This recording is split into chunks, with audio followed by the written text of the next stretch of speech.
Beautiful Hindi कहानी में आपका स्वागत है। आज की कहानी है कच्ची उम्र में माँ बन गई। इस कहानी के सभी पात्र और घटनाएं काल्पनिक हैं। एक मिडिल क्लास फैमिली में एक बच्ची का जन्म होता, जहाँ पर लड़की का जन्म एक अभिशाप माना जाता और उसे गर्म दूध में डालकर जला दिया जाता।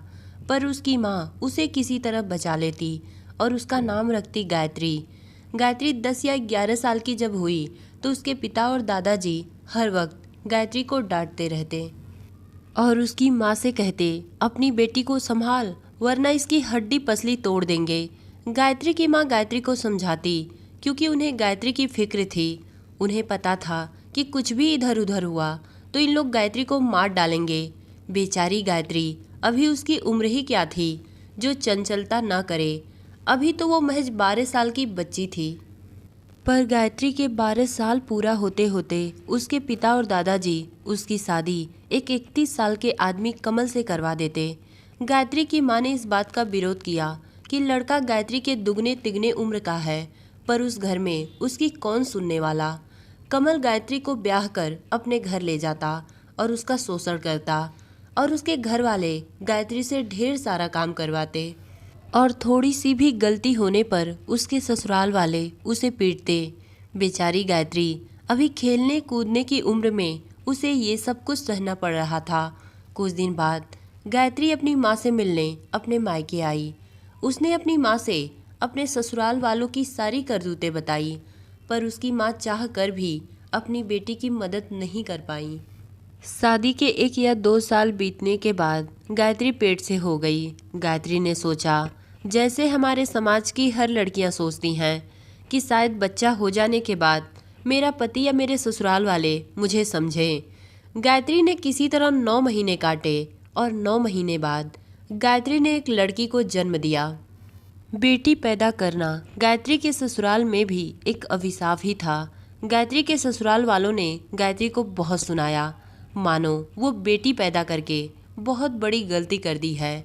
उन लोगों ने आधी रात को गायत्री को घर से निकाल दिया, क्योंकि उसने एक बेटी को जन्म दिया था। गायत्री अभी प्रसव पीड़ा से उठी ही थी कि आधी रात को वो अपनी छोटी सी बच्ची को लेकर निकल गई। इस छोटी सी उम्र में अपनी छोटी सी बच्ची को लेकर गायत्री इधर उधर भटक रही थी। उसे समझ में नहीं आ रहा था कि वो जाए तो कहाँ जाए।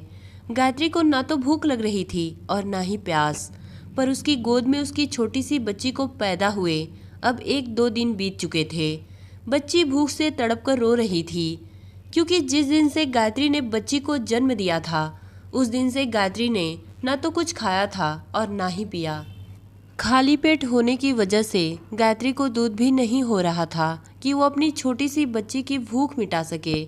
माँ की ममता माँ ही जाने, चाहे वो छोटी सी बच्ची ही माँ क्यों ना हो, माँ वो होती है जो अपने बच्चे की पीड़ा देखकर तड़प उठती है। गायत्री भी अपनी दूध मुही बच्ची को भूख से तड़पता देखकर तड़प उठी और सोचने लगी कि ऐसा क्या करूं कि मेरी बच्ची को दूध मिल सके। तभी गायत्री के सामने एक घर दिखाई देता। गायत्री उस घर के पास जाती है। वहाँ पर उसे एक औरत मिलती है। गायत्री उस औरत से कहती है कि मुझे खाने के लिए कुछ दे दीजिए, मुझे बहुत तेज भूख लगी है। वो औरत शायद दयालु थी। वो औरत गायत्री को कुछ रोटियां देती है। रोटियों को लेकर गायत्री सड़क के किनारे बैठकर खाने लगती है। जो ही गायत्री रोटी का छोटा सा टुकड़ा तोड़कर अपने मुंह में खाने जाती है, तभी उसके सामने एक 2 या 3 साल का छोटा सा बच्चा दिखाई देता, मानो वह बच्चा भूख से तड़प कर रो रहा हो। गायत्री उस बच्चे को भूख से तड़पता देखकर अपने पास बुलाती है और कहती है, क्या बेटा तुम्हें भूख लगी है? गायत्री के यही कहते बच्चा रोटी को देखकर हाथ फैलाने लगता है। गायत्री को समझ में आ जाता कि ये बच्चा भूख के मारे रो रहा है। गायत्री उस बच्चे को अपनी रोटियों में से आधी रोटियां दे देती। बच्चा रोटी पाते ही जल्दी जल्दी खाने लगता है, मानो वो बच्चा बहुत दिन से भूखा हो। बच्चे को खाता देख गायत्री को बहुत सुकून मिलता। जब बच्चा खाना खा लेता तो गायत्री उस बच्चे से पूछती है कि बेटा तुम्हारा घर कहाँ है, तुम्हारे माँ बाप कौन हैं? गायत्री के कई बार पूछने के बाद भी वो बच्चा कुछ नहीं बोलता। गायत्री को समझ में आ जाता है कि शायद ये बच्चा अनाथ है।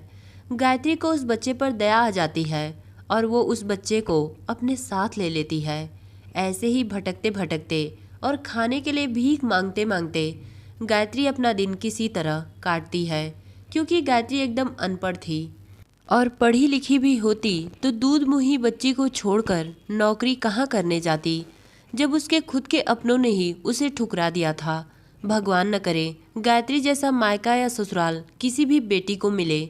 ऐसे ही सड़क पर दिन काटते काटते गायत्री को 6 से 7 महीने हो जाते।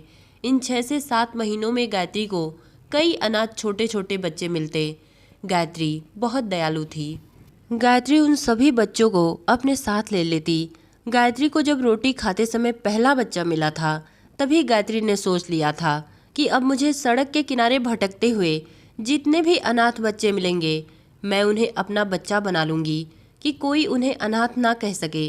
क्योंकि मैं तो अनाथ नहीं थी, फिर भी मेरे साथ कितना गलत हुआ। ये बच्चे तो सड़क के किनारे भटक रहे, इनके साथ क्या होगा भगवान जाने। ऐसे ही करते करते 6 से 7 साल बीत गए। अब गायत्री कई बच्चों की माँ बन चुकी थी। सभी बच्चे गायत्री को अम्मा कहते।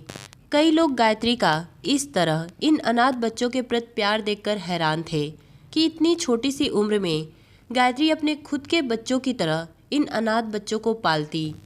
ये सब देखकर कई लोगों ने मिलकर गायत्री की मदद की। कहते हैं ना, जिसका कोई नहीं होता उसका भगवान होता है। गायत्री की ये कहानी न्यूज़पेपर में छपी। बच्चों के प्रति सेवा देखकर बड़े बड़े लोग गायत्री की मदद करने आए। गायत्री को कई अवार्ड से सम्मानित किया गया और गायत्री के नाम पर एक बहुत बड़ा अनाथालय खुलवाया गया, जहाँ पर कई अनाथ लड़के और लड़कियाँ गायत्री जैसी अम्मा का प्यार पा सके। न्यूज़पेपर में छपा देखकर जब गायत्री के पति कमल को ये बात पता चली कि गायत्री अब एक बहुत बड़े अनाथालय की मालकिन है और सभी को शरण दे रही है, तो कमल भी गायत्री से मिलने गए। कमल ने देखा वहाँ पर सभी गायत्री को अम्मा कहकर बुलाते थे। कमल ने वहाँ के लोगों से कहा कि मुझे गायत्री से मिलना है। वहाँ के लोगों ने कमल से कहा कि यहाँ पर तो कोई गायत्री नहीं रहती, यहाँ पर तो सिर्फ हमारी अम्मा रहती हैं। तभी कमल की नज़र गायत्री पर पड़ी। कमल ने कहा, वही मेरी गायत्री है, मेरी धर्म पत्नी। कुछ लोगों ने जाकर गायत्री से ये बात बताई। अम्मा, आपसे मिलने एक आदमी आया है, अपना नाम कमल बता रहा है और कह रहा है कि आप उनकी पत्नी हैं। गायत्री दूर से ही कमल को देखकर पहचान गई और जाकर बोली, अब मेरे पास क्या करने आए हो? तभी कमल ने कहा, गायत्री मुझे माफ़ कर दो, मैं तुम्हारा पति कमल, मैं तुम्हारे साथ अब रहने आया हूँ। गायत्री ने कहा, मैं यहाँ पर रहने के लिए तुम्हें मना नहीं करूँगी, क्योंकि यहाँ पर तो सबको शरण मिलती है, पर एक पति बनकर नहीं, रहना है तो एक बच्चा बनकर रह सकते हो, क्योंकि यहाँ पर रहने वाले सभी हमारे बच्चे हैं और मैं सबकी अम्मा। कमल गायत्री की ये बात सुनकर अपना कदम पीछे करते हुए वापस लौट जाता है। तो दोस्तों, ये कहानी आपको कैसी लगी कमेंट में बताइएगा। धन्यवाद।